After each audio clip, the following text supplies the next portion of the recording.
Ya cuma Kak belum ada kesempatannya. Nah, saya jujur ya, saya bilang memang istilahnya memang Miss Gosip pansos ya, saya pansos sama Nikita Mirzani ya kan. Makanya apa namanya terlalu banyak berkah ternyata ya dalam kasus ini yang saya dapatkan. Cuma ya belum adalah kesempatan mungkin untuk saya berbicara langsung dengan Nikita Mirzani Kak. Nampal izin nggak Nampal? Aku mau tanya satu dong sama Miss Gosip. Iya bang.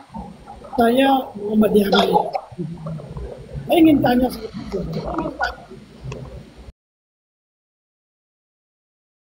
Terlepas dari mau pansos apapun itu tidak menjadi persoalan.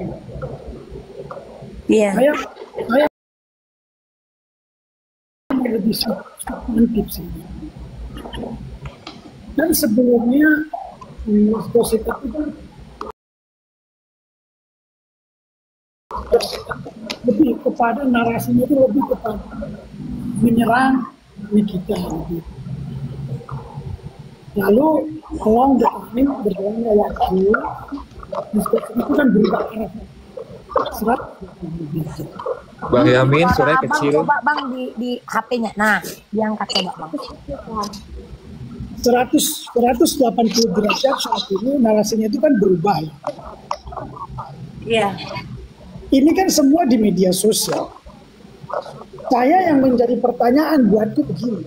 Ini menjadi pertanyaan besar buat saya.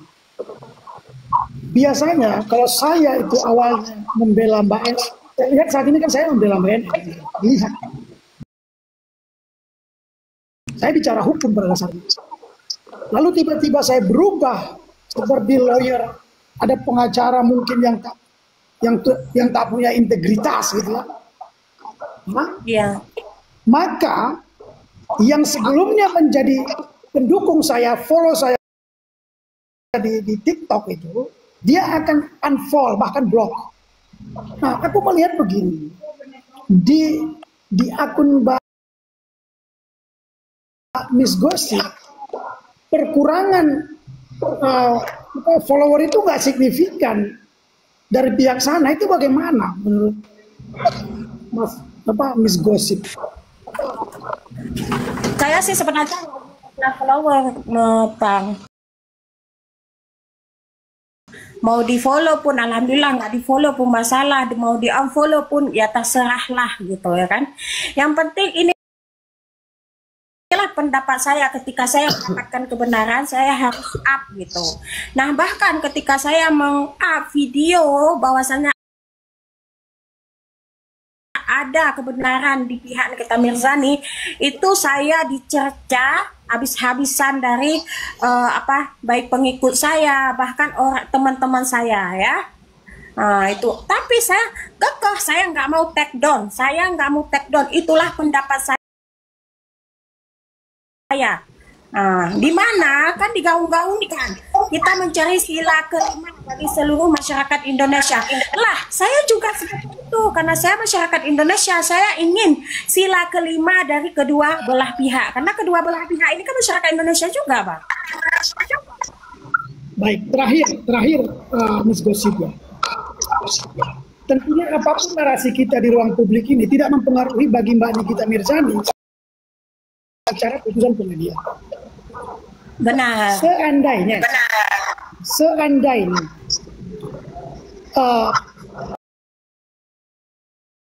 Miss Gosip ini disuruh atau diminta sebelumnya oleh pihak pelapor itu, gitu ya.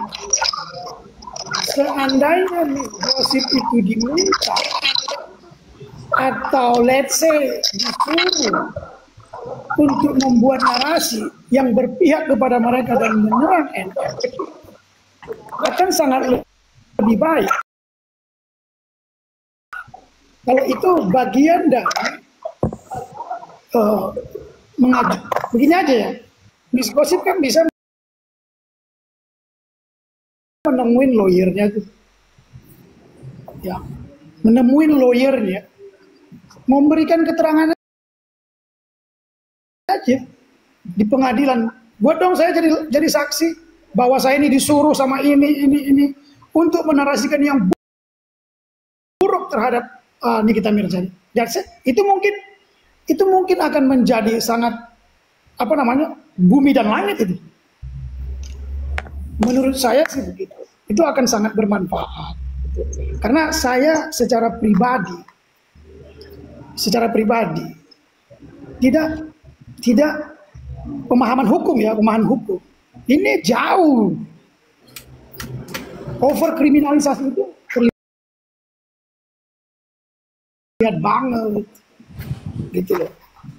Itu sih mungkin saya itu aja.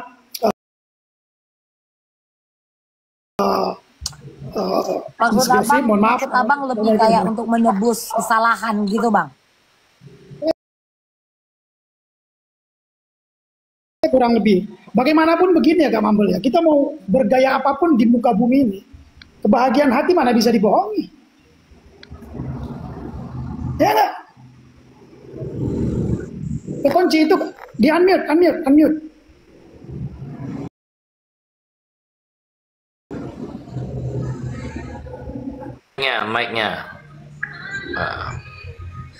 Mic-nya, Miss. Dia bisa sendiri.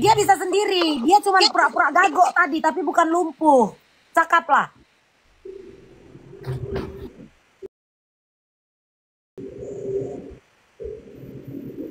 Aku yang cakap.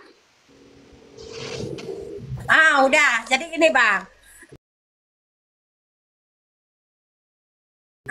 Saya ini sebenarnya kan nggak ada yang nyuruh karena saya memang nggak masuk manajemen.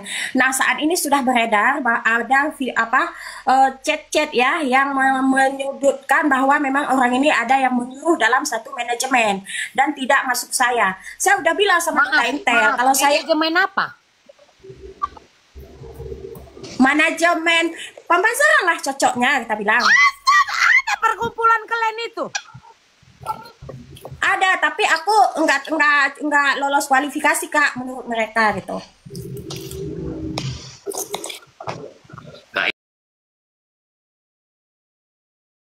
Intan. Makanya aku tidak manajemen gitu. Kak Intan, ini aku mau nanya. Lanjutin nih mau kakak jawab barusan ya. Kan itu beredar chat bahwa kakak sedang chatan dengan FS.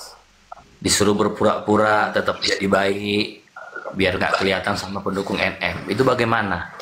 Coba kakak jelasin. Ini banyak yang memandang. Iya, itu hoax karena saya memang tidak sepanjang itu saya mencet dengan Kak Fikri, enggak. Sumpah Kak. Karena saya merasa sumpah lillahi ta'ala ya. Sumpah lillahi ta'ala. Itu aja. Nah saya bilang sama Duta Intel, Duta kalau aku dijadikan saksi apapun buktiku cuma ada dalam otakku, jadi aku jadi siapa ini buktinya mana ada dalam otak saya enggak, cuma kalau memang untuk bercerita sepenuhnya ya bisa gitu. Cuma saya kan nggak ada bukti. Memang sekarang ada nih chat-chat berseliweran, ada yang screenshot bahwa mereka memang disuruh ya dalam manajemen itu gitu. Kayak kata Kak Mambel tadi, ada berarti manajemen pembazaran dari pendukung RG, dokter RG gitu ya Kak ya. Cuman kakak nggak lulus kualifikasi. Kak, berapa budgetnya Kak? Oke. Itu dengar ya teman-teman ya. Kalau budgetnya aku mau gitu, karena aku kan nggak dibayar, aku minta. Lebih tepatnya aku minta kasih dok, aku jajan karena aku tahu orang ini kan udah dapat bayaran gitu. Aku nggak dapat bayaran, terus aku minta gitu, dok kalau ada rezeki kasih dong saya uang jajar sawer dong gitu. Bentar ada telepon tawaran ini. Izin saya mau tanya sama Miss Gosip. Selama ini Miss Gosip menarasikan dengan baik. Apakah ada skrip yang dikirim ke Miss Gosip? Nggak ada. Itu karangan Miss Gosip sendiri? Saya tidak. Iya, itu narasi saya sendiri. Saya tidak di briefing, itu skrip saya sendiri. Tidak ada yang mengirim skrip dan tidak ada. Makanya kan saya dinobatkan sebagai sering terpleset karena memang itulah pendapat saya gitu. Sesuai dengan ada di dalam pikiran saya, itu yang saya ungkapkan. Makanya dia bilang, Miss Gosip ini tolol, sering terpleset, Miss Gosip sering membawa huru hara untuk Dr. Reza gitu kata mereka. Makanya saya nobatkan tolol gitu, karena memang saya kan nggak masuk manajemen, saya independen. Jadi kayak untuk misalkan kayak penangguhan baru mau dimasukkan mau dimasukkan